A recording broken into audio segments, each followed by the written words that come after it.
নমস্কার। গল্প অনুকল্প চ্যানেলে আপনাদের শোনাচ্ছি নারায়ণ সান্যালের নীলিমায় নীল উপন্যাসখানির শেষ পর্ব। মুক্তি সত্যিই চেয়েছিল শর্মিলা, কিন্তু আনন্দের ভঙ্গিমাটায় আপাদ মস্তক জ্বলে গেল তার। লোকটা মোটেই সরল নয়, বদমাইশ একটা, সুবিধাবাদী, স্বার্থপর। শর্মিলার প্রতি তার কৌতূহল শেষ হয়েছে। পড়া শেষ ডিটেকটিভ উপন্যাস যেন, একবারই পড়া যায় তাকে রুদ্ধশ্বাসে। তারপর তারপর সেটাকে কেউ খোঁজ করে না।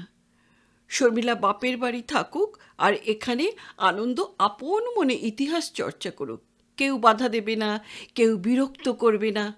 বাহ, ব্যবস্থাটা ভালোই। শর্মিলাও দেখতে চায় লোকটার দৌড়। বলে, বেশ তো বলছো বাপের বাড়িতে চলে যাও আর ফিরে এসো না, কিন্তু আমাকে তারা খাওয়াবে পড়াবে কেন? আনন্দ বলে, সেটাও ভেবে দেখেছি। দেখেছ? আচ্ছা, খুব দূরদর্শী তো তুমি। কি দেখেছ শুনি? খোরপোশ দেবার সামর্থ্য আমার নেই সমু। আরও এক ধাপ এগিয়ে যায় শর্মিলা, আঘাত দেবার জন্যই। বলে, ক্ষমতা নেই বললে তো আইন শুনবে না? শুনবে। আমি কথা দিচ্ছি, যে কোনো অভিযোগ তুমি আনবে আমার বিরুদ্ধে, আমি তা বিনা প্রতিবাদে মেনে নেব। পুরোপুরি মুক্তি দেব তোমাকে। আইনত সিদ্ধ হবে এ বিচ্ছেদ। তোমাকে মুক্তি দিতে সব অভিযোগই মেনে নিতে প্রস্তুত আমি। অ্যাডাল্টারি, ইম্পোটেন্সি, ভ্যানিরিয়াল ডিজিজ, যা আনবে তাই মেনে নেব। শর্মিলা বসে পড়েছিল, স্বেচ্ছায় নয়, আপনা থেকেই। তার মনে হলো পায়ের তলা থেকে মাটি সরে গেল বুঝি।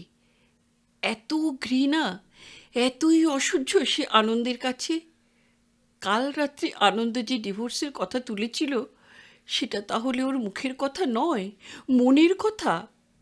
মুক্তি বলতে শর্মিলা যা বুঝেছে, আনন্দ তার চেয়ে আগে থেকেই এগিয়ে আছে এক পা। দুরন্ত অভিমানে থরথর করে কেঁপে উঠেছিল শর্মিলা। উবুর হয়ে পড়েছিল খাটের উপর। ফুলে ফুলে সে কাঁদতে থাকে। আনন্দ উঠে দাঁড়ায়, আলনা থেকে পাঞ্জাবিটা পেরে গায়ে চড়াতে চড়াতে বলে, গৌরকে বলে আসছি আজই সন্ধ্যায় সে তোমাকে পৌঁছে দিয়ে আসবে। শোনো। উঠে বসে আবার শর্মিলা। চৌকাঠের কাছে ফিরে দাঁড়ায় আনন্দ। অনেক কষ্টে নিজেকে সামলে নিয়ে শর্মিলা বলে, ডিভোর্স পিটিশনটা বরং তুমিই করো না কেন? কেন? তুমিই তো চাইছো সেটা। না, একা আমি চাইছি না শর্মিলা, আমরা দুজনেই চাইছি। আমি চাইছি? আমি চাইছি তা তো বলিনি আমি কখনো। শর্মিলা, মুখে না বললেও তোমার মুখ দেখে বুঝতে পারছি আমি। মুখ দেখে? মুখ দেখে বোনের কথা কবে বুঝেছ তুমি? বলো, কবে বুঝেছ? আনন্দ জবাব দেয় না। শর্মিলা বলে, কিন্তু এখন তো আমি যাব না। কেন? সামনে দাদার বিয়ে, এখন গেলে একটা উপহার তো নিয়ে যেতে হবে আমাকে। সে তো আবার তোমার ক্ষমতায় কুলোবে না। আনন্দ এই আঘাতটাও সহ্য করে নেয়। বলে, সেজন্য চিন্তা করো না, উপহারটা যথাসময়ে পাঠিয়ে দেব আমি। আচ্ছা, কি উপহার দেবে তুমি? ওই মাটির ফুলদানি? আনন্দ এবার আর জবাব দেয় না, বেরিয়ে যায় বাইরের দরজা দিয়ে। প্রহরের পর প্রহর অতিক্রান্ত হয়ে যায়। তারপর আনন্দ ফিরে আসে না। ঘরের কাজকর্ম কিছুই সারা হয় না। চুপচাপ বসে থাকে শর্মিলা। কি করবে কিছুই স্থির করে উঠতে পারে না। চিন্তার পারম্পর্যও যেন হারিয়ে ফেলেছে। এত দিনে বোঝা গেল ব্যাপারটা। আনন্দের মনের কোনো কোণাতেও আর স্থান নেই শর্মিলার। আনন্দ শর্মিলাকে তার জীবন থেকে সরিয়ে ফেলতে চায়, কিন্তু এটা তো ঠিক চায়নি সে। আনন্দের সঙ্গে সব সম্পর্ককে সত্যিই চুকিয়ে দিতে হবে চিরকালের জন্য। সন্ধ্যাবেলায় এসে হাজির হলো গৌর গৃহবিশ্বাস, আনন্দের প্রিয় ছাত্র। বলে, আপনাকে কি আজই কলকাতায় রেখে আসতে হবে? শর্মিলা বলে, না আজ নয়, কাল যাব আমি। তুমি কাল সকালে বরং একবার খোঁজ করে যেও। গৌর স্বীকৃত হয়ে চলে যায়। আশ্চর্য, আবার প্রহরের পর প্রহর কেটে যায়, ঘনিয়ে আসে রাত্রি। আলো জেলে প্রতীক্ষা করে শর্মিলা। রাত বাড়ে, কিন্তু সমস্ত রাত আনন্দ বাড়ি ফেরে না। সারা রাত জেগে বসে থাকলো সে। আনন্দ রাত কাটালো কোথায়? পরদিন সকালেই এসে হাজির হলো গৌর। বলে, এই বেলাতেই যাবেন তো, না খাওয়া দাওয়া সেরে ও বেলায়? শর্মিলা বলে, তোমার মাস্টারমশাই কাল রাতে বাড়ি ফেরেননি গৌর। হ্যাঁ, তাই তো কথা ছিল, উনি দিন দশেক পরে ফিরবেন, ছুটি নিয়েই তো গেছেন। কেন, আপনি জানেন না? শর্মিলা তাড়াতাড়ি সামলে নেয়, বলে, ও হ্যাঁ তাই তো। বাজার করতে হবে কিছু? না, আজ এ বেলাতেই যাবো, তুমি তুমি গাড়ি ডেকেই নিয়ে এসো। গৌর একটু অবাক হয়ে তাকিয়ে থাকে, তারপর চলে যায় রিক্সা ডেকে আনতে। একবার ভেবেছিল একখানা চিঠি লিখে রেখে যাবে, তারপর মনে হলো, কি দরকার? সামনাসামনি বসে যে কথা বোঝানো যায়নি, একখণ্ড চিঠিতে কি তা বোঝানো যাবে? আধ ঘন্টার মধ্যেই সুটকেস গুছিয়ে নিয়ে চিরদিনের মতো সে বাড়ি ছেড়ে বেরিয়ে এসেছিল শর্মিলা। গৌর বাড়িতে তালা দিয়ে চাবিটা পকেটে রাখে, বলে, স্যার এলে দিয়ে দেব। সে আজ 1 বছর হয়ে গেল। তারপর অনেক জল বয়ে গেছে গঙ্গা দিয়ে। শুধু গঙ্গা দিয়েই বা কেন, শর্মিলার বুকের উপত্যকা দিয়েও অনেক জল বয়ে গেছে।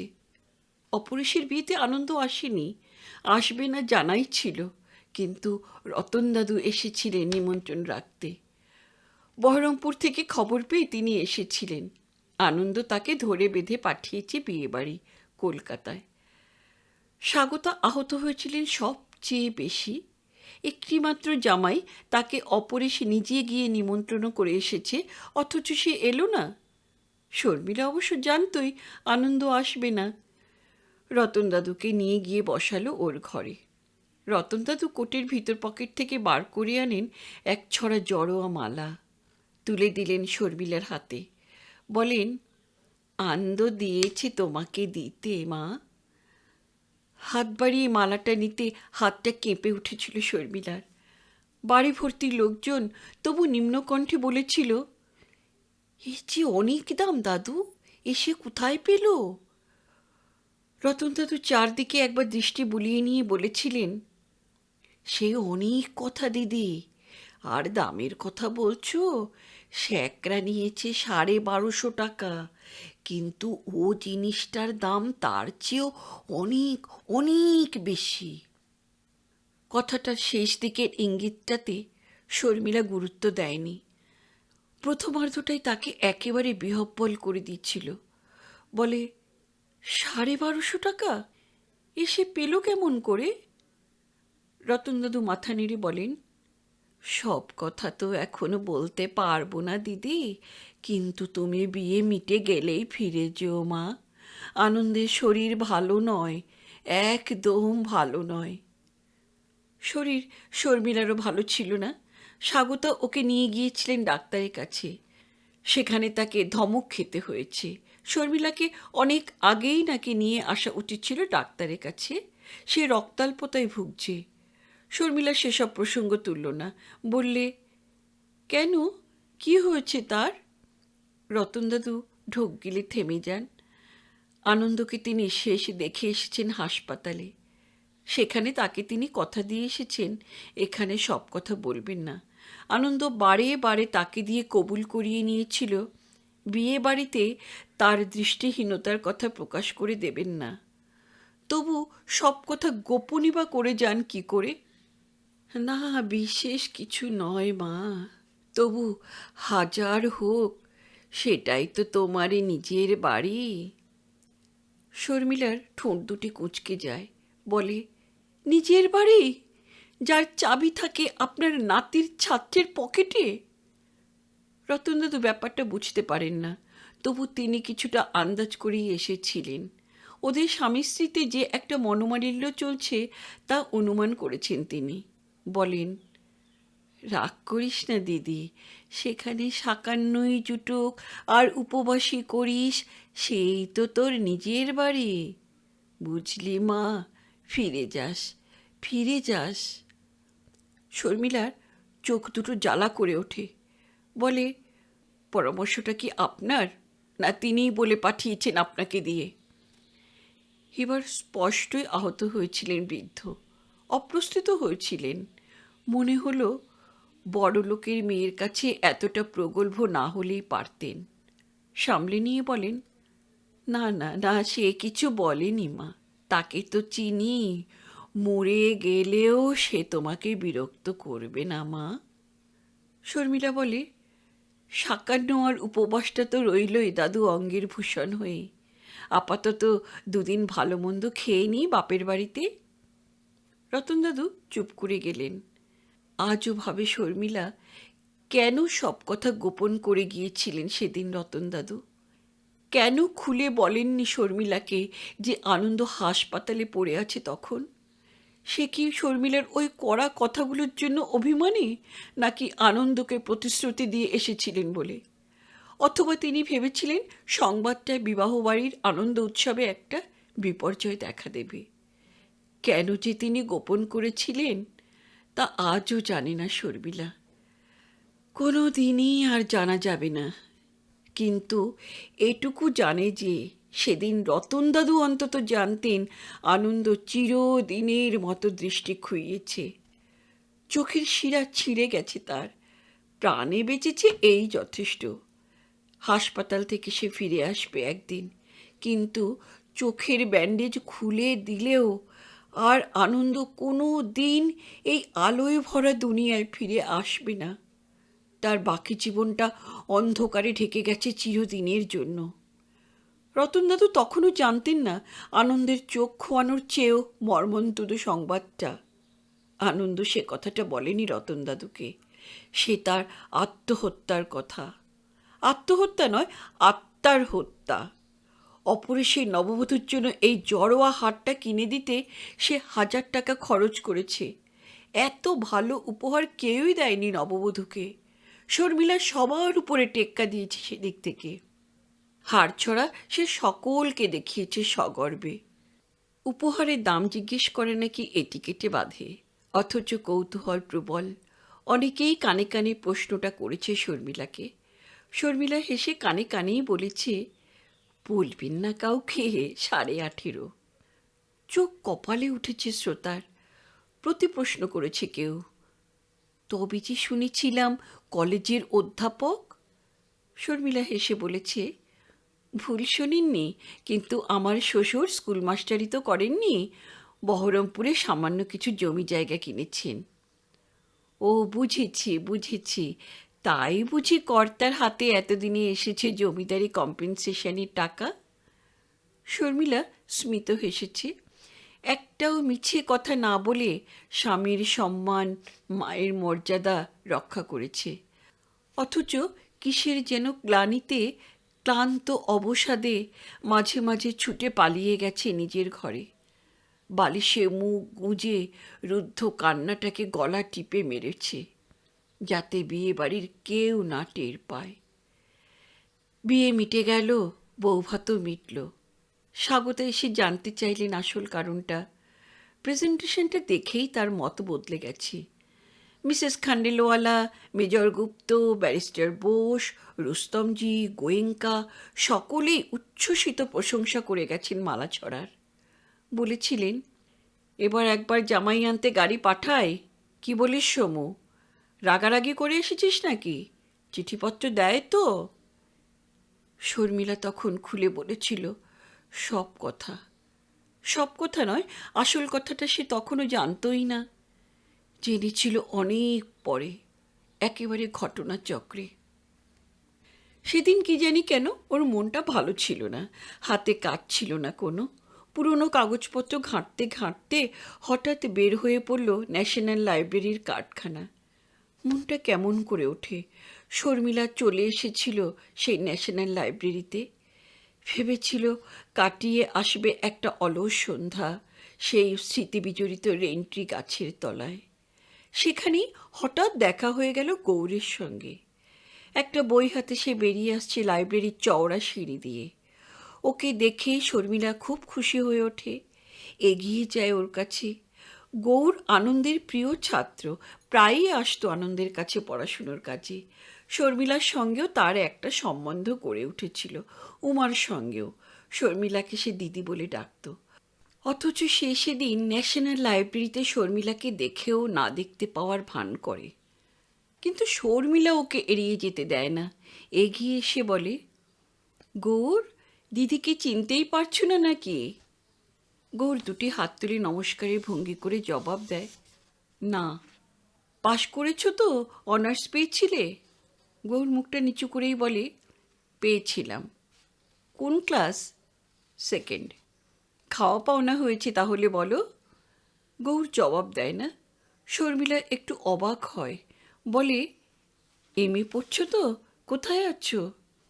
আমি এবার যাই। শর্মিলা শুধু আহত নয়, অপমানিতও বোধ করে। এই ছেলেটির অনেক স্নেহের অত্যাচার তাকে একদিন সহ্য করতে হয়েছে, অনেক আবদার সইতে হয়েছে। ওর নিরাসক্ত উদাসীনতায় তাই শর্মিলা আহত হয়। বলে, কোথায় যাচ্ছ? তাড়াতাড়ি আছে বুঝি? না, তাড়াতাড়ি কিসের? তবে? কি তবে? কিছু না, যাও। গৌর চলতে থাকে দ্বিতীয়বার ওর দিকে না তাকিয়ে। কেমন যেন আপাদমস্তক জ্বালা করে ওঠে শর্মিলার। বলে, শোনো। ছেলেটি ঘুরে দাঁড়ায়। শর্মিলা বলে, এখন তোমাদের যে অধ্যাপক পড়ান তার স্ত্রীর ফুলদানির জন্যও তুমি ফুল নিয়ে যাও গৌর? মুখ চোখ লাল হয়ে ওঠে গৌরের। হুগলির বাসায় শর্মিলার মাটির ফুলদানিতে সে বহুবার ফুলের যোগান দিয়েছে। দাঁত দিয়ে ঠোঁটটা কামড়ে ধরে বলে, কথা আমি বলতে চাইনি। আপনি আমার চেয়ে বয়সে অনেক বড়, সম্পর্কেও, কিন্তু আপনি জোর করে আমাকে দিয়ে বলালেন। তাই বলছি, আপনার সঙ্গে কথা বলতে আজ আমার ঘৃণা হচ্ছে। বজ্রাহতের মতো কয়েকটা মুহূর্ত স্থির হয়ে দাঁড়িয়েছিল শর্মিলা। তারপর হঠাৎ কিসের একটা আশঙ্কায় সে একেবারে অভিভূত হয়ে পড়েছিল। ঠিক কী মনে হয়েছিল আজ আর মনে পড়ে না। হঠাৎ গৌরের হাত দুটি ধরে বলেছিল, কেন গৌর, কি হয়েছে? এত ঘৃণা কেন? গৌরও বিস্ময়ে স্তম্ভিত হয়ে যায়। বলে, সে কি, আপনি কি জানেন না? কি জানি না? মাস্টারমশাইয়ের কথা। মাস্টারমশাইয়ের কথা? কি কথা? কেন, কি হয়েছে তার? গৌর বুঝতে পারে শর্মিলা কিছুই জানে না। লজ্জা পায় সে। দুজনে গিয়ে বসে সেই রেইনট্রি গাছের তলায়। ধীরে ধীরে সব কথা গৌর খুলে বলে। তার চলে আসার পরের কথা। যেটুকু সে জানে শুধু সেটুকুই সে বলে। কিন্তু যে কথা সে বলল না তাও যে বুঝতে পারল শর্মিলা।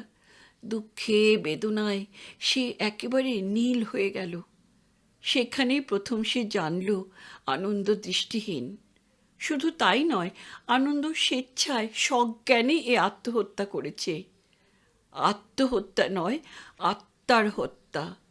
যে হাড়ছড়া সে সগর্বে দেখিয়েছে জনে জনে, সে হাড়ছড়ার মূল্য মাত্র 1000 টাকা নয়, তার চেয়ে অনেক অনেক বেশি।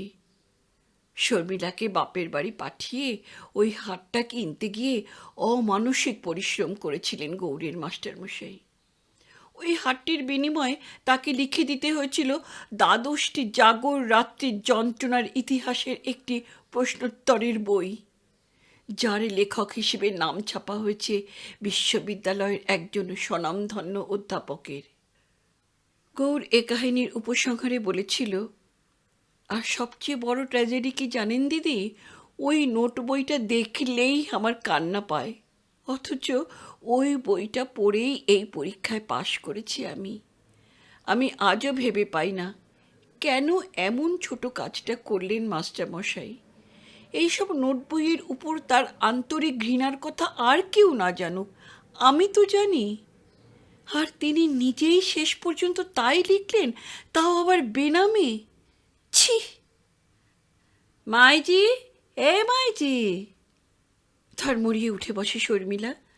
এসে কোথায়? ঘর যাইব না, রাত তো বহুত হয়ে গিলা। হাত ঘড়িটার দিকে তাকিয়ে দেখে চমকে ওঠে শর্মিলা। রাত 11:15, গড়ের মাঠে সেনোটাফের সামনে বসে আছে সে। ঘুমোচ্ছিল নাকি এতক্ষণ? পাহাড়ওয়ালা তাকে ডেকে দিতে এসেছে? এই নির্জন স্থানে এমন একজন তরুণীর একা বসে থাকাটা তো সে ভালো চোখে দেখেনি। আশ্চর্য, রেড রোডের ধারে এই নির্জন স্থানে ঘণ্টা তিনেক সে চুপচাপ বসে আছে। পুলিশটা তাকে ডেকে না দিলে সে কি সারা রাত্রেই ওখানে পড়ে থাকতো নাকি, রাত্রিচারিণী মদালসার মতো? আর কালকের কাগজে একটি চাঞ্চল্যকর দুর্ঘটনার বিজ্ঞপ্তির সঙ্গে শেষ হয়ে যেত একটি জীবন, লুপ্ত হয়ে যেত একটি সমস্যা কণ্টকিত মেয়ের দীর্ঘশ্বাস। ট্যাক্সিটা যখন এসে দাঁড়ালো পরিচিত পোর্টিকোর নিচে, তখন বাইরের ঘর থেকে বেরিয়ে এসেছিলেন স্বাগতা আর অপরেশ। পয়সা চুকিয়ে দিয়ে শর্মিলা আর মুখ তুলে তাকায়নি। তাকালে দেখতে পেত অপরেশের পেছনে দেখা যাবে রঘুর উঁকি দেওয়া মুখখানা। দ্বিতলের জানালায় আলো না জ্বালা ঘরে দাঁড়িয়ে সরমা। ভেবেছিল একটা হইচই হবে, কিন্তু কেউ কিছু বলল না ওকে। এমন অস্বাভাবিক রাত করে সে একা কখনো ফেরে না। নাইট শোতে সিনেমা বা থিয়েটার দেখে এর চেয়েও বেশি রাত্রে ফিরেছে সে, কিন্তু কখনো একা নয়, দল বেঁধে। আর সবচেয়ে বড় কথা, এভাবে খবর না দিয়ে নয়। শর্মিলা সহজ হবার জন্য বলে, বড্ড রাত হয়ে গেছে আজ, তোমরা সবাই খেয়ে নিয়েছো তো? স্বাগতা বলেন, বাইরে ডিনারে নিমন্ত্রণ থাকলে বাড়িতে বলে যাবারও দরকার মনে করো না? ডিনারে নিমন্ত্রণ মানে? স্বাগতাও চমকে উঠে বলেন, তার মানে কোথায় খেয়েছিস তুই তাহলে, গ্র্যান্ডে? শর্মিলা জবাব দেবে কি রীতিমতো বোকা বনে যায়। অপরেশ বলে, এই মাঝরাতে ও প্রসঙ্গ আর কেন মা? শুতে যাও, কাল বরং শোনা যাবে। স্বাগতা বলেন, হ্যাঁ, একটা রাতের মধ্যে যা হোক কৈফিয়ত একটা খাড়া করতে পারে ও, তাই না? তোমরা সবাই সমান। শর্মিলার ভ্রু দুটো কুঁচকে যায়। সে বলে, কৈফিয়ত? কিসের কৈফিয়ত মা? এই তোমার মাঝরাতে বাড়ি ফেরার, গর্জে ওঠেন স্বাগতা। শর্মিলার কান দুটো জ্বালা করে ওঠে। কচি খুকি সে নয়, ভালো মন্দ বুঝবার জ্ঞান তার হয়েছে। বলে, কি বলছো কি মা? স্বাগতা জবাব দেবার আগেই রমলা এগিয়ে আসে, বাধা দিয়ে বলে, আহ, কি হচ্ছে দিদি? আয় ঘরে আয়। সত্যিই খেয়ে এসেছিস না খাবে কিছু? স্বাগতা তবু কিছু বলতে যান, রমলাই তাকে থামিয়ে দিয়ে বলে, মাঝরাতে আর নাটক করু না মা, চাকর ঠাকুররা এক্ষুনি উঠে পড়বে। স্বাগতা অস্ফুটে শুধু বলেন, নাটক? সমুর হাত ধরে রমলা তাকে টানতে টানতে নিয়ে আসে ওপরের ঘরে। বলে, নে কাপড় ছাড়, মুখে হাতে জল দে। স্থানুর মতো দাঁড়িয়ে থাকে শর্মিলা, কিন্তু রমু আর এতটুকু মেয়ে নয়। সে এগিয়ে এসে তার হাত দুটি ধরে বলে, তুই কেন অবুঝ হচ্ছিস বলতো দিদি? কেন? কি হয়েছে তোর? মায়ের দিকটাও ভেবে দেখ দিদি।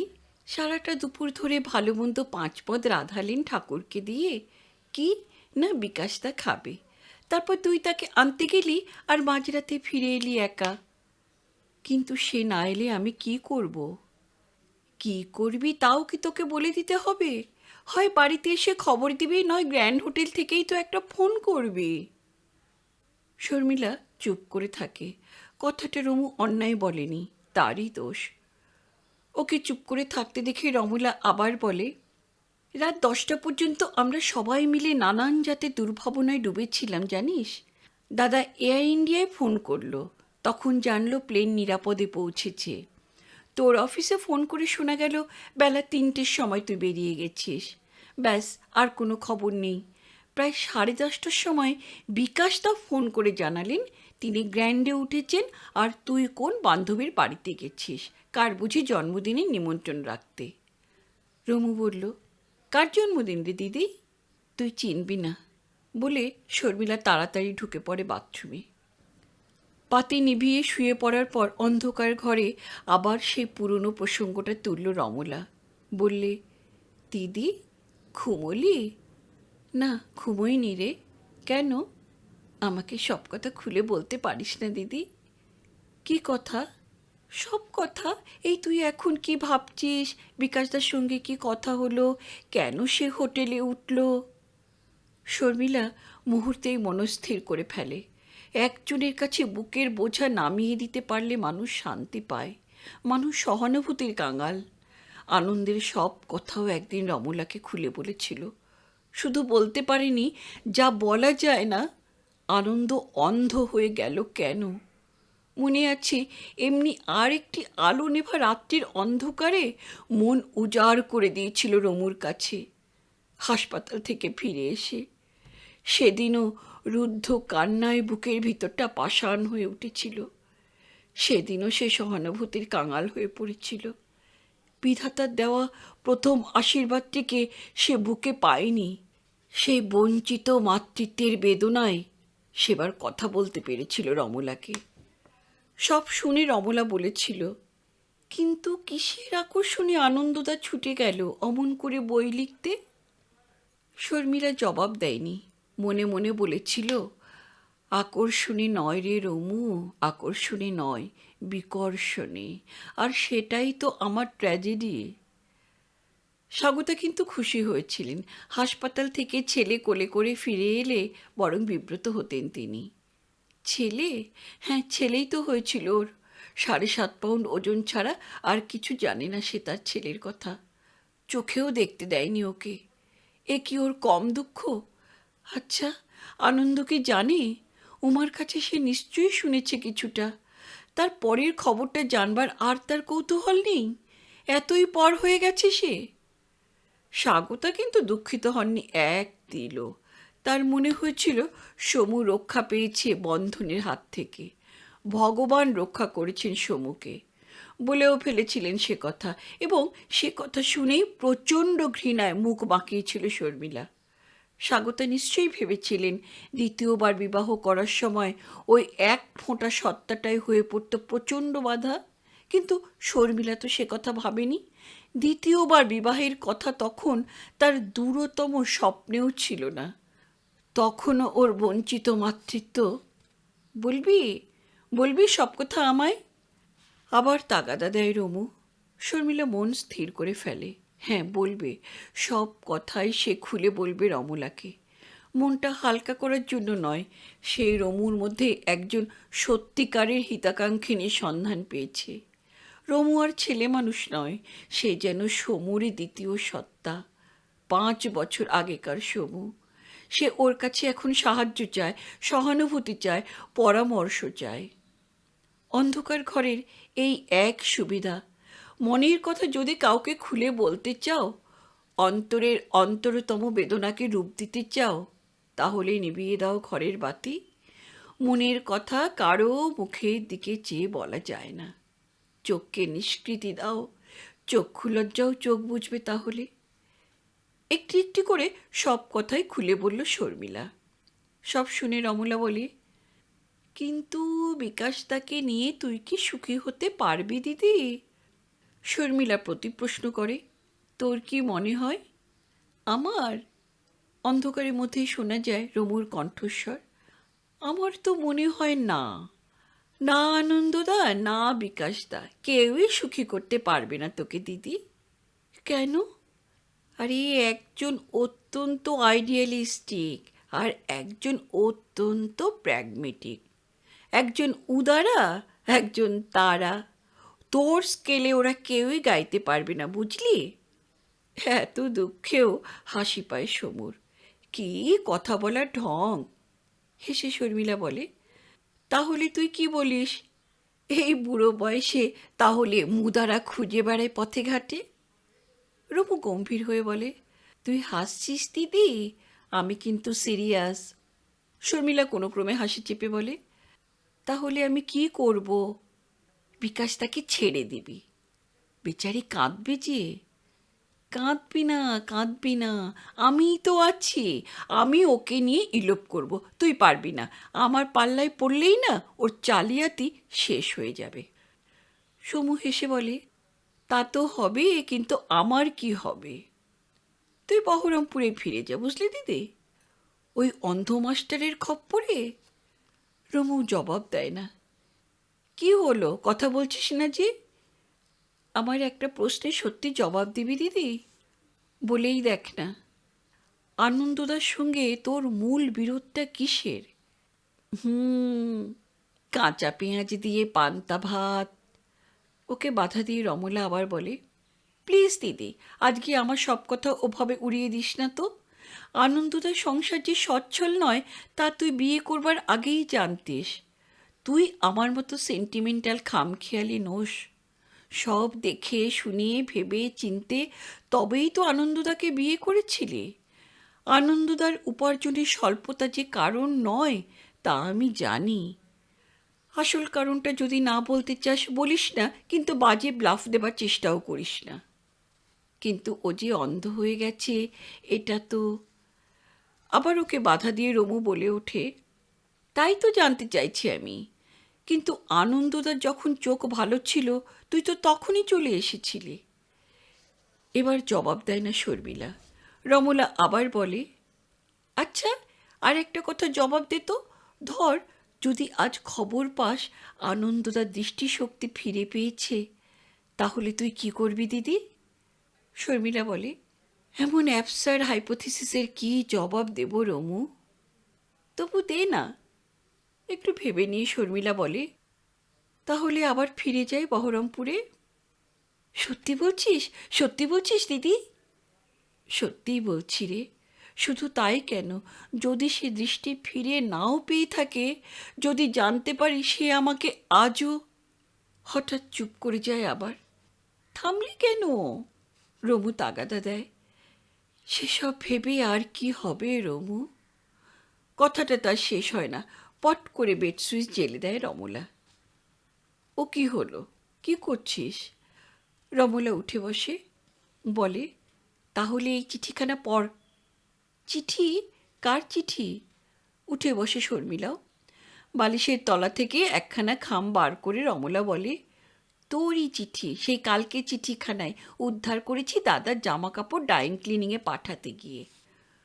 খোলা খামখানা হাত বাড়িয়ে নিয়ে শর্মিলা বলে, তার মানে? তার মানে চিঠিখানা ওরা নষ্ট করেননি। শুধু তাই নয়, ওটার কন্টেন্টস ওরা এখনো জানেন না। দাদার পকেট থেকে মুখ বন্ধ খামটাই পেয়েছি আমি, বুঝলি? শর্মিলা খামটা তুলে দেখায়, সেটা খোলা। ওটা আমিই খুলেছি। রাগ করলি দিদি? শর্মিলা জবাব দেয় না, খাম থেকে কাগজখানা বার করে একে নিঃশ্বাসে পড়তে থাকে। চিঠি লিখেছে আনন্দ নয়, উমা। পড়ে স্তম্ভিত হয়ে যায় সমু। উমা লিখেছে, বৌদি, এর আগেও তোমাকে খানচারেক চিঠি লিখেছি, তুমি জবাব দাওনি। জানি না সেগুলি তোমার হাতে পৌঁছেছে কি না, জানি না তুমি সেগুলি পড়েছ কি না, তবু আজ তোমাকে আবার লিখছি। অনেক কথা বলার ছিল, বলতে গিয়েছিলুমও একদিন। তোমার মা দরজার বাইরে থেকে আমাকে দূর দূর করে তাড়িয়ে দিয়েছিলেন, সে তো তুমি জানোই।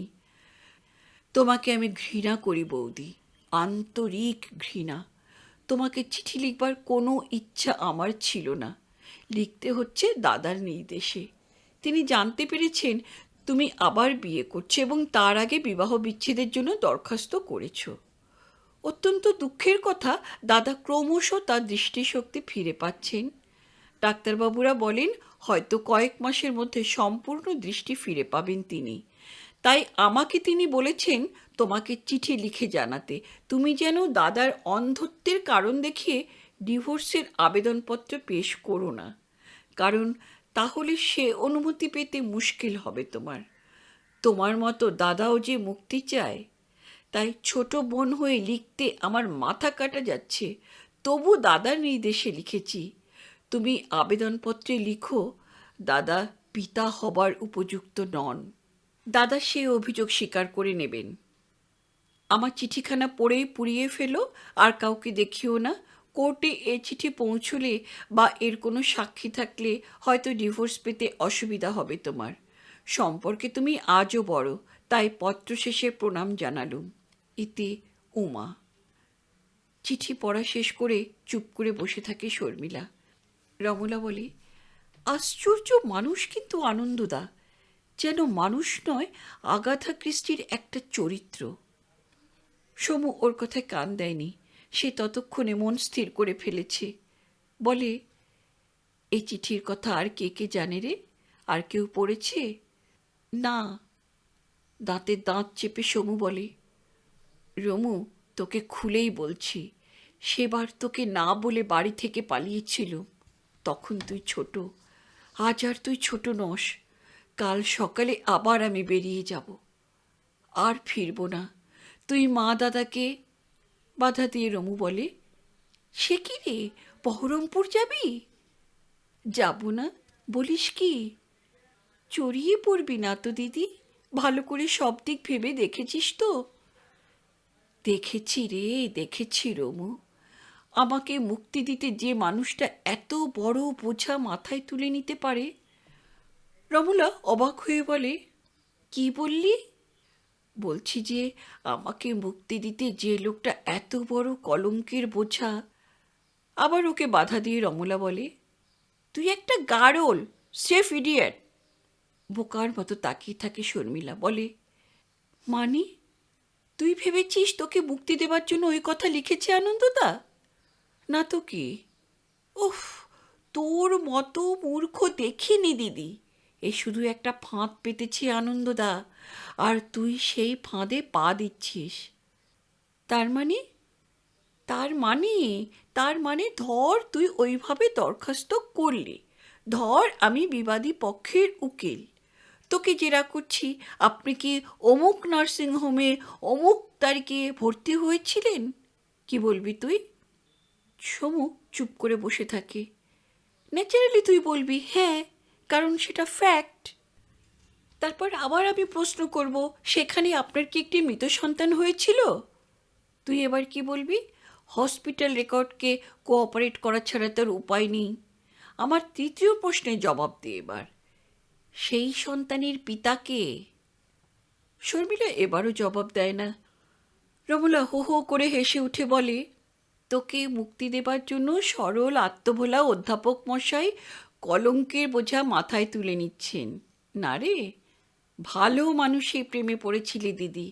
ওই তো বললুম, আগাথা ক্রিস্টির নভেলেই ওই সরল অধ্যাপক মশাইটিকে ভালো মানায়, বুঝলি? আলো নিভিয়ে দেয় রমলা। শর্মিলার মাথার মধ্যে তখন ঝিমঝিম করছে। বহরমপুর স্টেশনে এসে ট্রেনটা যখন পৌঁছল, তখন বেলা দ্বিপ্রহর। প্রচণ্ড ক্ষুধা পেয়েছে তখন শর্মিলার। কাল রাত্রে খাওয়া হয়নি। আজ সকালে সকলে জেগে ওঠার আগে নিঃশব্দে বেরিয়ে এসেছিল সে, এক বস্ত্রে, যেমনভাবে আর একবার বেরিয়ে এসেছিল বাড়ি ছেড়ে। সকাল 8টার লালগোলা ধরে রওনা দিয়েছে। এখন বেলা 1:30। খিদে পাওয়া আর অন্যায় কি? বহরমপুরে একবার মাত্র এসেছিল পুজোর ছুটিতে, হুগলি থেকে আনন্দের সঙ্গে। এখানেই আনন্দের পৈতৃক ভিটে। চোখ এবং চাকরি খুইয়ে এখানেই আজ বছরখানেক এসে আছে ওরা ভাই বোন। পথটা মনে আছে, ঠিকানা তো জানাই। স্টেশন থেকে একখানা রিক্সা নিল শর্মিলা। আঁকাবাঁকা রাস্তা দিয়ে রিক্সা চলেছে। শর্মিলা আবার আপন মনে ভাবতে থাকে। চিন্তার পারম্পর্য হারিয়ে যাচ্ছে তার। কেন সে এলো এভাবে? ঠিক বলতে পারে না। রমলা নিশ্চয়ই অবাক হয়ে যাবে। শর্মিলা নিজেই কি কম অবাক হয়েছে নিজের আচরণে? কিন্তু তবু আত্মসংবরণ করতে পারেনি। সে একবার মুখোমুখি দাঁড়াতে চায় আনন্দর। আর কোনো দুর্বলতা নেই তার মনে, কোনো মোহ নেই। সে সরাসরি কৈফিয়ত তলব করতে চায় ওই লোকটার। কেন কেন সে এমন চিঠি লিখেছে উমাকে দিয়ে? সে বারে বারে বলেছিল সে মুক্তি চায়, মুক্তি দিতে চায়। বলেছিল, যে কোনো অভিযোগ তুমি আনো, আমি মেনে নেব তা। Adultery, impotency, venereal disease. তাহলে তাহলে এভাবে শর্মিলাকে ফাঁদে ফেলার চেষ্টা করা কেন? কি ক্রূর অভিসন্ধি! তাই বারে বারে বলেছে চিঠিখানা কাউকে না দেখাতে, কোনো সাক্ষী না রাখতে। আর সেজন্যই বলেছে চিঠিখানা পুড়িয়ে ফেলতে, যাতে পশ্চাদপসরণের কোনো পথ না থাকে শর্মিলার। বিবাদী পক্ষের উকিল যখন প্রশ্ন করবে, আপনার স্বামী যদি পিতা হবার অনুপযুক্ত, তাহলে আপনার মৃত সন্তানের জনককে? তখন আদালত শুদ্ধ লোক হো হো করে হেসে উঠবে। বিচারক তোর হাতুড়ি দিয়ে টেবিলটা ঠুকে বলবেন, অর্ডার অর্ডার। শর্মিলার চোখের সম্মুখে দুলতে থাকবে আদালত কক্ষটা। বিবাদী পক্ষের উকিল হাস্য গোপন করে বলবেন, ধর্মাবতার, আমার জেরা শেষ হয়েছে। সাক্ষীর কাঠগড়া থেকে নেমে আসতে হবে শর্মিলাকে। বিবাহ বিচ্ছেদের মামলা নামঞ্জুর। কিন্তু সেখানেই শেষ নয়, আবার তাকে উঠে দাঁড়াতে হবে ওই আদালতেই। এবার আর বাদী নয়, বিবাদী সে। এবার তাকে উঠতে হবে আসামির মঞ্চে। এবার মামলা এনেছেন অধ্যাপক আনন্দ মিত্র স্ত্রীর বিরুদ্ধে। কী মামলা? না, ওই একই মামলা, বিবাহ বিচ্ছেদের মামলা। অভিযোগ কি? অভিযোগ স্ত্রী চরিত্রহীনা। প্রমাণ? প্রমাণ আসামির পূর্ব মামলার সাক্ষ্যের নথি। শর্মিলাকে দ্বিতীয়বার ওই একই প্রশ্ন করা হবে দ্বিতীয় মামলায়। এবারেও কোনো জবাব দিতে পারবে না সে। এবার বিবাহ বিচ্ছেদের মামলা মঞ্জুর করবেন বিচারক। কানের মধ্যে ঝাঁ ঝাঁ করছে শর্মিলার। আনন্দ, আনন্দ এত বড় পাষণ্ড! আনন্দ ওকে যে এভাবে সর্বসমক্ষে অপমান করতে উদ্যত হবে, এ ছিল শর্মিলার দুঃস্বপ্নেরও অগোচর। তাই সে ছুটে এসেছে বহরমপুরে। মুখোমুখি দাঁড়িয়ে প্রশ্ন করতে চায় আনন্দকে। আনন্দ জবাব দিতে পারবে না, আর সেই নির্বাক মানুষটার গালে একটি চড় কষিয়ে দিয়ে শর্মিলা ফিরে আসবে পরের ট্রেনে। এইবারেই তো নাকি দিদি? রিক্সাওয়ালা দাঁড়িয়ে পড়েছে ঠিক বাড়িতেই। ভাড়া মিটিয়ে শর্মিলা রিক্সা থেকে নেমে দাঁড়ায়। হ্যাঁ, এই বাড়ি। পোড়ো বাড়ির সামনে কচু আর কালকাসুন্দির জঙ্গল, ইট বার করা ভাঙা প্রাচীরে ঘুঁটের নকশা। পথে লোকজন নেই। কার্নিশের আবছায়ায় একজোড়া পায়রা আশ্রয় নিয়েছে। তাদের বকবকম শুধু শোনা যাচ্ছে স্তব্ধ মধ্যাহ্নে। বাইরের রোয়াকটা ছাগলের নাদিতে ভরা। আল গোছিয়ে সেগুলি ডিঙিয়ে বাইরের ঘরে ঢোকে শর্মিলা। বাড়ির এই অংশটা আনন্দর ভাগে পড়েছে। বাইরের একখানা ঘর আর সিঁড়ি দিয়ে উঠে দ্বিতলের ঘরখানা। পাশের ঘরটায় থাকেন রতন দাদু। বৈঠকখানা ঘরে ঢুকতেই নজরে পড়ে চৌকির উপর একখানা ছেঁড়া মাদুর, তার উপর একটা জড়ানো হোলডল আর সুটকেস। আনন্দ কি কোথাও যাচ্ছে, নাকি আর কোনো অতিথি এসেছেন তার আগেই? শর্মিলার একেবারে খালি হাত। একটু চুপ করে দাঁড়ায়। ভেতর থেকে কোনো সারা শব্দ আসছে না। বাড়িতে কেউ নেই নাকি? কিন্তু তা কেমন করে হবে? সদর এমন হাট করে খোলা। মুখটা তুলতেই অনেকগুলো পরিচিত দ্রব্য নজরে পড়ে। টেবিলের ওপর সেই পরিচিত টেবিল ক্লথ, কোণার তাকে সেই ফুলহীন মাটির ফুলদানিটা, আর তার পাশে এক গাদা খাতাপত্র। আনন্দের পাণ্ডুলিপি নাকি? ধুলোয় ভরা। মাকড়সার জাল হয়েছে তার উপর। মনে হয় দীর্ঘদিন ওর উপর কারো হাত পড়েনি। দেওয়ালে সেই ছবিখানি, বিয়ের পরে তোলা ওদের যুগল চিত্র। আনন্দের এক সহযোগী ছবিটা তুলেছিলেন হুগলিতে, গঙ্গার ধারে। ওদের দাম্পত্য জীবনে নেমে এসেছে অমাবস্যার অন্ধকার, কিন্তু ফটোতে এখনও লেগে আছে সেই প্রথম প্রতিপদের একফালি শিহরণ। আনন্দের মুখে পরিতৃপ্তির হাসি। শর্মিলার পরনে কি আশ্চর্য সেই বাসন্তী রঙের মুর্শিদাবাদী শাড়িটাই। আশ্চর্য এই যে আজও অন্যমনস্কভাবে সেই শাড়িখানায় পরে এসেছে সে। সকালবেলা আলনা থেকে না দেখেই যে শাড়িখানা তুলে নিয়েছিল, সেখানা সেই রতন দাদুর দেওয়া ফুলসজ্জার শাড়িটাই। ভুল করেছে শর্মিলা, আজ এ শাড়িটা পরা ঠিক হয়নি। অবশ্য আনন্দ কি তাকে দেখতে পাবে? এতটা চোখের দৃষ্টি হয়েছে কি তার? হয়তো জানতেই পারবে না শর্মিলা কি সাজে সেজেছে আজ। কিন্তু কি আশ্চর্য, ওই ফটোখানার উপর একটা কুন্দ ফুলের মালা দুলছে কেন? এ বাসায় ও ফটোতে কে দিয়েছে ওই ফুলের মালাটা? আনন্দ? সে তো এখনো প্রায় অন্ধ, জানেই না কোথায় কোন ফটো ঝুলছে। উমা, কিন্তু সে তো আন্তরিক ঘৃণা করে শর্মিলাকে। তাহলে পায়ে পায়ে এগিয়ে আসে শর্মিলা। বাইরের ঘর পার হয়েই ভেতরের বারান্দা। এক কোণে কিছু বাসনপত্র, একটা ভাঙা সাইকেল, তার পাশ দিয়ে উঠে গেছে দ্বিতলে যাবার সিঁড়ি। চুন বালি খসা দেওয়াল, সরিকানি সিঁড়ি, মেজ তরফের ছেলেগুলি দুরন্ত, কাঠ কয়লা দিয়ে সিঁড়ির দেওয়ালে নানান চিত্রবিচিত্র করা। শর্মিলার অবশ্য সেসব নজরে পড়ে না। সে নিঃশব্দ চরণে উঠে আসে দ্বিতলে। দ্বিতলের বারান্দার কোনায় ওর লক্ষ্মী পাতা। অন্যমনস্কের মতোই হাত দুটি কপালে ছোঁয়ায়। হুগলিতে থাকতে ওই পটটা পেতেছিল সে। আনন্দের নয়, উমার আগ্রহাতিশয্যে। প্রতি বৃহস্পতিবারে পাঁচালি পড়ত ওই পটের সামনে বসে। ওর পক্ষে সেটা বেমানান। লোরেটো লালিত শর্মিলা বাসু প্রাক বিবাহ জীবনে এমন হাস্যকর কাণ্ড ভাবতেই পারত না। কিন্তু হুগলির বাড়িতে সেটা কিছুই বেমানান মনে হয়নি। উমার সঙ্গে তাল দিয়ে শিবরাত্রির উপবাস করেছে, জয় মঙ্গলবার করেছে, ইতু করেছে। সিঁড়ির মুখেই দেখা হয়ে গেল হঠাৎ উমা। যেন ভূত দেখেছে উমা, পাথরের মূর্তির মতো স্তব্ধ হয়ে যায়। শেষ ধাপটা অতিক্রম করে উঠে আসে শর্মিলা, বলে, সর্দি নেবে নাকি? তাড়িয়ে দেবে নাকি দোরগোড়া থেকেই? উমা বলতে পারত, ভাবল শর্মিলা, আপনি বুঝি স্বাগতা বসুর বাড়ি থেকে আসছেন? অথবা বলতে পারত, না, দোরগোড়া থেকে তাড়িয়ে দেবো কেন, আমরা তো বড় লোক নই। কিন্তু সেসব কিছুই বলল না সে। কথা বলার ক্ষমতাই বোধ করি লোপ পেয়ে গেছে তার। তোমার দাদা কোথায়? প্রশ্ন করে শর্মিলা। এতক্ষণে ভাষা খুঁজে পায় উমা। বলে, কেন এসেছো তুমি? শর্মিলা জবাব দেয় না। ঢোকে গিয়ে মাদিকের ঘরখানায়। এটাতেই থাকতো ওরা, শর্মিলা আর আনন্দ, সেই যেবার পুজোর ছুটিতে এসেছিল। ঘরে সাবেকি বড় খাট, এক কোনায় একটা টেবিল, পুতুলের আলমারি, খান দুই চেয়ার। শর্মিলা পিছন ফিরে দেখে উমাও এসেছে পিছন পিছন, কিন্তু কথা বলছি না সে। তোমার দাদা কোথায় বললে না? দাদা বাড়ি নেই।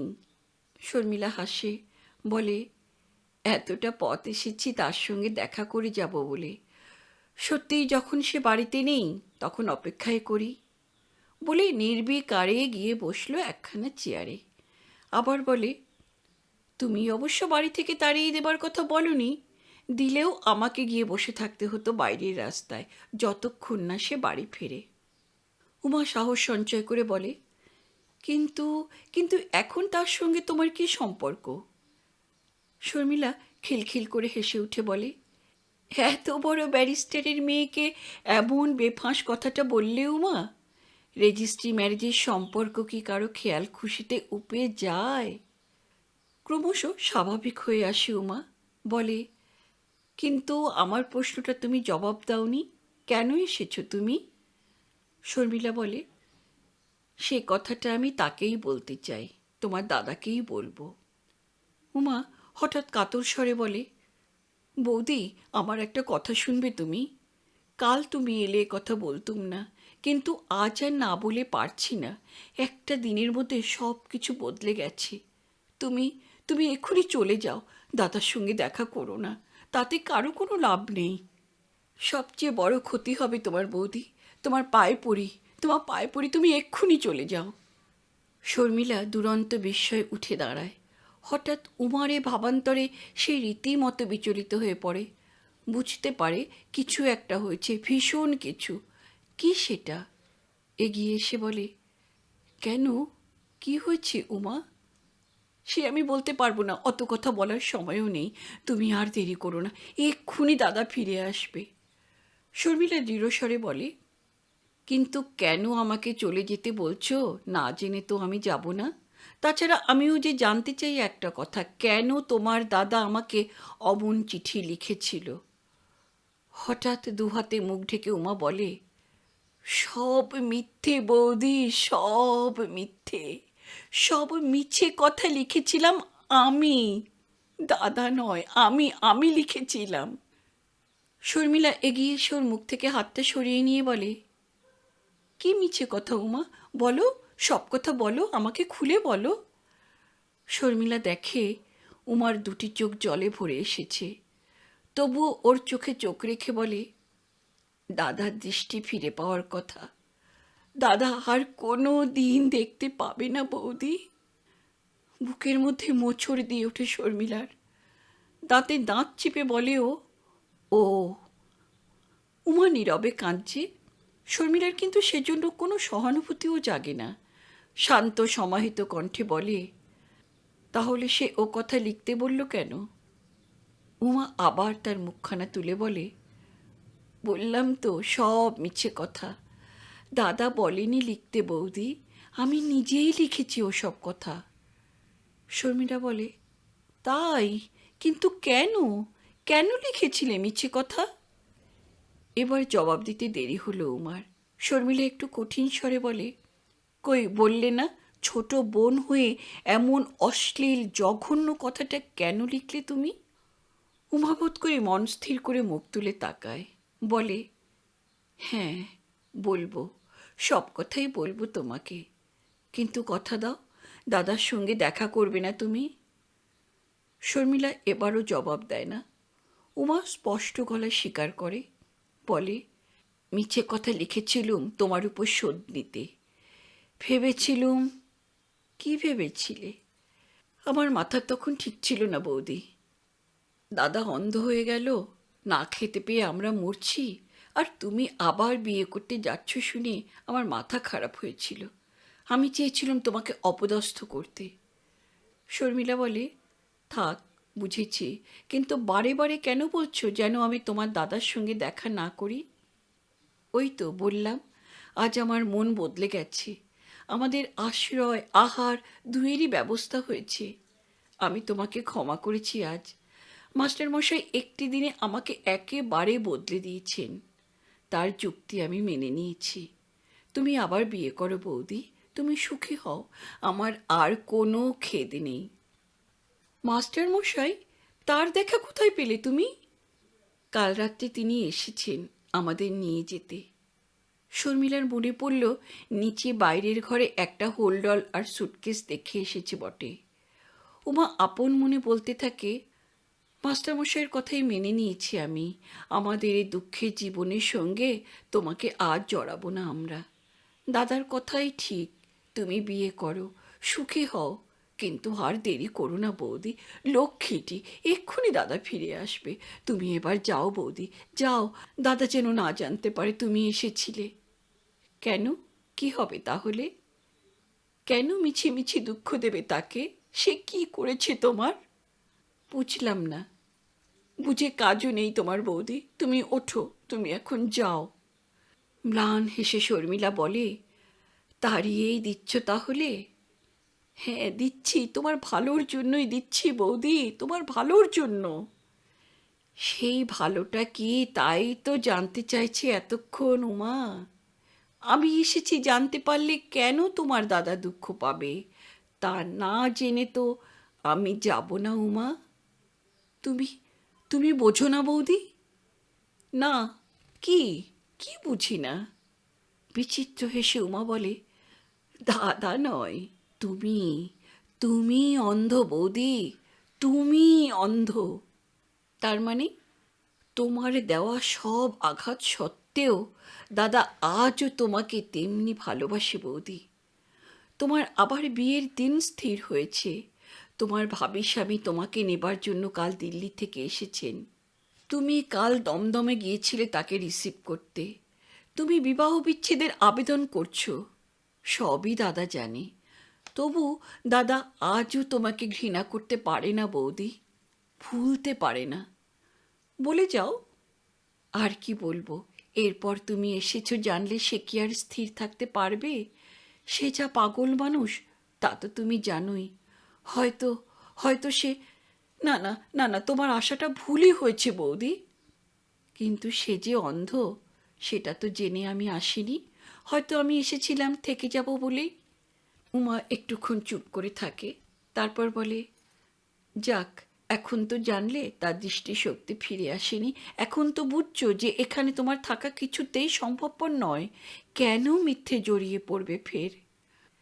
হঠাৎ সচকিত হয়ে ওঠে উমা, বলে, ওই বুঝি ওরা ফিরে এলেন, তুমি পালাও পালাও বৌদি। উমা দরজার দিকে পা বাড়ায়। শর্মিলা ওর হাতটা চেপে ধরে বলে, উমা, ও কি একেবারেই দেখতে পায় না? না, কিন্তু চোখ গিয়ে দাদার বোধ শক্তিটা প্রচণ্ড বেড়ে গেছে, খুব সাবধান। তার মানে? কিন্তু তার মানে জানবার সময় পায় না উমা। সিঁড়িতে পরিচিত পদশব্দ শুনে সে চকিত হয়ে ওঠে, এগিয়ে যায় দ্বারের কাছে। শর্মিলাও উঠে দাঁড়ায়। স্তম্ভিত হয়ে সে দেখতে থাকে দ্বারের কাছে দাঁড়িয়ে আছে আনন্দ। হাতে মোটা বেতের লাঠি, কাঁধে চাদর, চোখে কালো চশমা। আনন্দ দাড়ি রেখেছে ইতিমধ্যে, বেশ রোগা হয়ে গেছে সেই 1 বছরে। উমা নিঃশব্দে ঠোঁটের উপর আঙুল রাখে। কাঠের পুতুলের মতো দাঁড়িয়ে থাকে শর্মিলা, নিঃশ্বাসও বুঝি পড়ে না তার। কথা বলছিলি কার সঙ্গে রে? প্রশ্ন করে আনন্দ, দেওয়ালের গায়ে লাঠিখানা রাখতে রাখতে। এগিয়ে আসে সে স্বচ্ছন্দ গতিতে, কাঁধে চাদরখানা রাখে চেয়ারের পিঠে, উঠে বসে খাটের উপর। কথা বলছিলাম, কই না, জোরে জোরে একটা বই পড়ছিলুম। ভ্রু দুটো কুঁচকে ওঠে আনন্দর। একটু থেমে বলে, ঘরে আর কেউ নেই? কই না। আনন্দ চুপ করে যায়, চোখ থেকে চশমাটা খুলে পকেটে রাখে। আনন্দের দৃষ্টিহীন দৃষ্টি দেখে বুকের মধ্যে মোচড় দিয়ে ওঠে শর্মিলার। মাস্টারমশাই কোথায় দাদা? প্রশ্ন করে উমা। নিচের ঘরে, গম্ভীর হয়ে জবাব দেয় আনন্দ। সে যেন কি ভাবছে। সবার সঙ্গে দেখাশোনা হলো দাদা? হ্যাঁ হ্যাঁ হলো। তোর সব বাঁধা ছাদা সারা উমা? হ্যাঁ সারা, ভারী তো জিনিসপত্র। আনন্দ আরাম করে পা তুলে উঠে বসে খাটে। শর্মিলা অবাক চোখে খুঁটিয়ে খুঁটিয়ে দেখছে তাকে, একেবারে নিঃশব্দে, এক চুলও নড়ে না। আনন্দ বলে, জানিস উমা, মাস্টারমশাই এতক্ষণ একটি মেয়ের কথা বলছিলেন আমাকে। ওদের আশ্রমে আছে।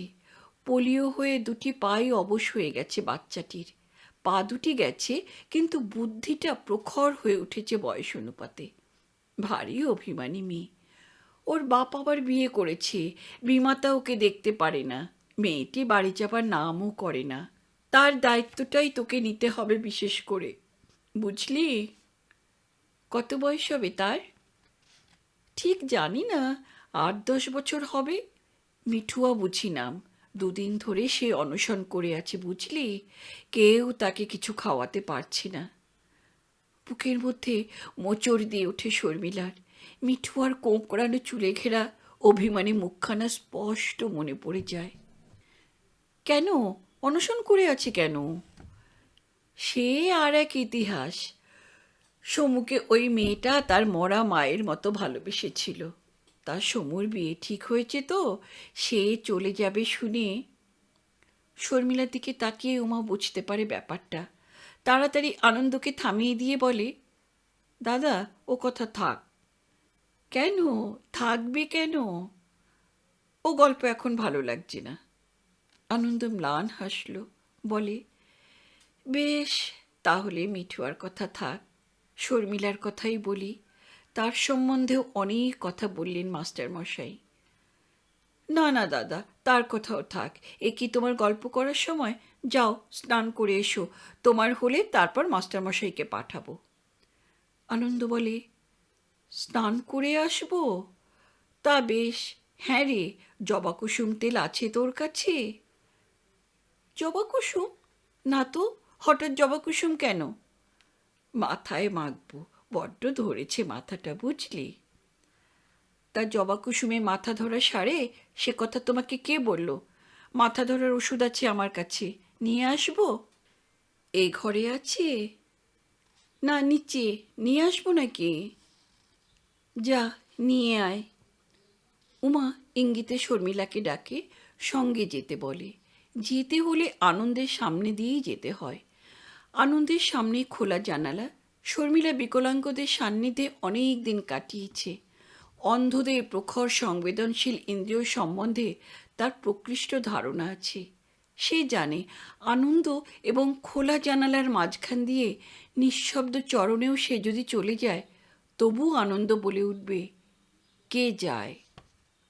শর্মিলা জানে দৃষ্টি হারালেও এ জাতীয় অন্ধদের চোখের ওপর আলোর একটা বোধ থাকে। হঠাৎ সে আলোর উপর ছায়াপাত হলে তারা অনুভব করতে পারে। আনন্দ জানে উমা আছে দ্বারের কাছে, এপাশে নয়। আনন্দ যদি চোখ থেকে কালো চশমাটা না খুলতো তাহলে হয়তো একটা ঝুঁকি নিলেও নেওয়া যেত, কিন্তু এখন আর সাহস হলো না। অতি সন্তর্পণে মাথা আর হাতে নেড়ে উমাকে জানায় সে যাবে না, এখানেই অপেক্ষা করবে। কই যা, দাঁড়িয়ে রইলি কেন? শর্মিলা বুঝতে পারে বুদ্ধির পরিচয় দিয়েছে ঝুঁকি না নিয়ে। উমা ঘরের ওদিকে যে এখনো দাঁড়িয়ে আছে তা অনুভব করছে আনন্দ। দেখতে সে পাচ্ছে না, কিন্তু উমার পদশব্দ সে পায়নি। শর্মিলা উপলব্ধি করে কত দূর প্রখর হয়ে উঠেছে আনন্দের বোধশক্তি। উমা নিচে যায় ওষুধটা আনতে। তৎক্ষণাৎ দাঁড়িয়ে ওঠে আনন্দ। শর্মিলা ঘরের যেদিকে দাঁড়িয়ে আছে সেদিকে মুখ করে বলে, উমা ডাকলো, কই তুমি গেলে না যে? সর্বাঙ্গে রোমাঞ্চ দিয়ে ওঠে শর্মিলার। বিস্ময়ে আতঙ্কে সে শিউরে ওঠে, কিন্তু তবু এক তিলও শব্দ করে না। আনন্দ কি অন্ধ নয় তাহলে? ভয় করছে আমাকে? কেন? অন্ধই তো হয়েছি, পাগল তো হইনি। ভয় কে সমু? এসো, কাছে এসো। আমি সত্যিই মুক্তি দিয়েছি তোমাকে, আর ভয় করো না আমাকে। তুমি আবার বিয়ে করো, বিকাশের সংসারে অন্তত অর্থকৃচ্ছতা থাকবে না। বিশ্বাস করো শর্মিলা, আজ খোলা মনে আমি তোমাকে আশীর্বাদ করছি। আর সংযম বাঁধ মানে না, থরথর করে কেঁপে ওঠে শর্মিলা। দুপা এগিয়ে এসে বসে পড়ে আনন্দের সামনে, হাঁটু গেড়ে। ওর হাঁটুটা জড়িয়ে ধরে বলে, তুমি তুমি তুমি তাহলে এতক্ষণ সব দেখতে পাচ্ছিলে? আনন্দ হাসে, একটা হাত রাখে শর্মিলার খোঁপায়, বলে, কিছুই দেখতে পাইনি সমু, অনুভব করছিলুম। সিঁড়িতে উঠতে উঠতে তোমার কণ্ঠস্বর শুনতে পেয়েছিলুম। সন্দেহ ঘুচল জবাকুসুমের গন্ধে। এ তেল তুমি শুধু মাখতে এ বাড়িতে। তোমার স্মৃতির সঙ্গে তোমার চুলের গন্ধটা মিশিয়ে আছে যে সমু। শর্মিলার দুটি চোখে আর্দ্রতা ঘনিয়ে আসে। আনন্দ তার অবোধ অন্ধ হাতের স্পর্শ তখনও বুলিয়ে চলেছে ওর মাথায়। কাপড়ে হাতটা লাগে, দুটি আঙুলে কাপড়ের প্রান্তটা অনুভব করে বলে, মুর্শিদাবাদে আসছো তাই বুঝি মুর্শিদাবাদী? শর্মিলা আরো অবাক হয়ে যায়, মুখ তুলে বলে, সত্যি সত্যি তুমি আমাকে দেখতে পাচ্ছ না? একেবারে পাচ্ছি না বললে মিছে কথা বলা হবে সমু। সেই ফুলশয্যা রাত্রে বাসন্তী রঙের মুর্শিদাবাদী খানা পরা তোমার চেহারাটাই দেখতে পাচ্ছি, অবশ্য কল্পনায়। শর্মিলার অশ্রুর বন্যা আর যে বাঁধ মানে না। এটা কী রঙের মুর্শিদাবাদী সমু? শর্মিলা জবাব দিতে পারে না, ঠোঁট দুটি কেঁপে ওঠে ওর। আনন্দ আলগোছে শর্মিলার বাঁ হাতখানা তুলে নেয়, তার হাতের উপর হাত বুলাতে বুলাতে বলে, অনেক রোগা হয়ে গেছে তুমি সমু। উৎকট অশ্রুকে কোনো মতে রোধ করে শর্মিলা বলে, কেমন করে বুঝলে? বাহ, এটা তো সেই চুনি বসানো আংটিটা। এটা তো মাঝের আঙ্গুলে পড়তে আগে। শর্মিলা নিজেই ভুলে গিয়েছিল তা। অনিমেষে তাকিয়ে থাকে অনামিকার আংটিটার দিকে। কেমন যেন দিশেহারা হয়ে যায় শর্মিলা। সে কেন এসেছিল? সে এখন কি করবে? এ কোন আনন্দের কাছে এসেছে সে? একে তো সে চেনে না। ওখানে কেন সমু? এসো, কাছে এসো। শর্মিলা আর নিজেকে ধরে রাখতে পারে না। আনন্দ ওর বাহুমূল ধরে ওঠাবার চেষ্টা করতেই সে ভেঙে পড়তে চায় আনন্দের বুকে, কিন্তু বাধা দেয় আনন্দই। বলে, না না, তা বলে অতটা কাছে টানতে চাইছি না। বসো, এখানে বসো। পা থেকে মাথা পর্যন্ত প্রচণ্ড বেদনায় টনটন করে ওঠে শর্মিলার। লজ্জা, কি অপরিসীম লজ্জা! আজ 1 বছর পরেও ওই উদাসীন অন্ধ মানুষটা এক তিলও বদলায়নি।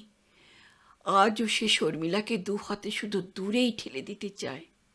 আর শর্মিলা লজ্জার মাথা খেয়ে ওর বুকেই আশ্রয় নিতে গিয়েছিল? আনন্দ বলে, আমি অন্ধ সমু, কিন্তু পাগল নই। শর্মিলা বলে, এ কথার মানে? সব জেনে শুনেও কি তোমাকে আজ? না না সমু, তুমি এসেছো, খুব খুশি হয়েছি আমি। খুশি মনেই আজ বিদায় দিতে পারবো আমি। তোমার কাছে ক্ষমা চেয়ে নেওয়াটাই যে বাকি ছিল আমার। ক্ষমা? কি বলছো তুমি? সে তো আমি চাইবো। আমার জন্যই তোমার দুটি চোখ। হঠাৎ হাতটা বাড়িয়ে শর্মিলার বুকটা চেপে ধরে আনন্দ, বলে, চুপ, এখনই উমা ফিরে আসবে। তার মানে উমা আজও কিছু জানে না? কেন মিছিমিছি তোমাকে ছোট করব তার কাছে? ভুল ভুলে, সে ভুল তোমার, সে ভুল আমার, তার মাসুল আমরাই দুজন দেব। উমা কিছুই জানে না, আজও ও কিচ্ছুটি জানে না। আর নিজেকে সামলাতে পারে না শর্মিলা, কিন্তু কিছু একটা করে বসার আগেই শুনে আনন্দ বলছে, ঘরে আয় উমা, ওখানে দাঁড়িয়ে কেন? শর্মিলা সংযত হয়, মুখ তুলে দেখে দু চোখ মেলেও সে যা দেখতে পায়নি, ষষ্ঠ ইন্দ্রিয় দিয়ে আনন্দ তাই দেখতে পেয়েছে। চিৎচার পিতার মতো উমা দাঁড়িয়ে আছে দরজার সামনে, তার হাতে জলের গ্লাস আর ওষুধের বড়ি। উমার দু চোখে আনন্দ, বেদনা, বিস্ময় আর আতঙ্ক। আনন্দ বলে, ভয় নেই রে উমি, আমাদের বোঝাপড়া হয়ে গেছে। আমরা দুজনেই দুজনকে খুশি মনে বিদায় দিয়েছি। এরপর আমিও নিশ্চিন্ত মনে আশ্রমের কাজে যেতে পারবো, আর সমু দিল্লিতে তার নূতন সংসারে। হঠাৎ আর্তকণ্ঠে শর্মিলা বলে ওঠে, না, না। না? না কি? আনন্দের মুখে বিস্ময়। দু হাতে মুখ ঢেকে সমু কেঁদে ফেলে, বলে, উফ, কি নিষ্ঠুর তোমরা! তখন থেকে শুধু যাও যাও, বের হও বের হও। কিন্তু কেন, কেন, কি করেছি আমি? না, আমি যাব না, কিছুতেই যাব না। এ আমার বাড়ি, আমার সংসার। দেখি আমার সংসার থেকে কে আমাকে তাড়ায়। উমা অবাক হয়ে বলে ওঠে, বৌদি। শর্মিলা সাড়া দিতে পারে না, বালিশটাকে সবলে আঁকড়ে ধরে হু হু করে কাঁদতে থাকে। সে কান্নার ভাষা নেই। দাঁড়াও, মাস্টারমশাইকে খবর দিই, দুজন নয়, আমরা তিনজনই যাব। এক ছুট্টে ঘর ছেড়ে বেরিয়ে যায় উমা। আনন্দে এবার আর কোনো সংকোচ করে না, শর্মিলার বাহুমূল ধরে আকর্ষণ করে নিজের দিকে।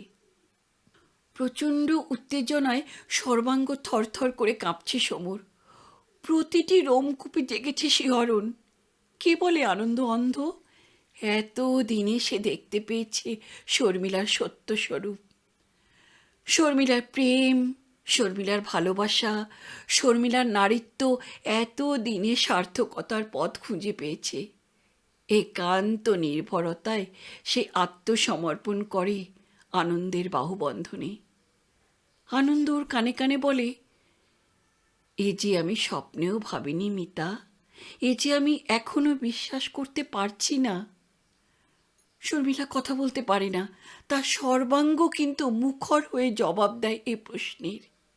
মিতা, মিতা, কানে কানে ডাকা নামটা তাহলে আজও ভুলেনি আনন্দ। সে আত্মসমর্পণের ভঙ্গিমাটায় বুঝতে আর কিছুই বাকি থাকে না।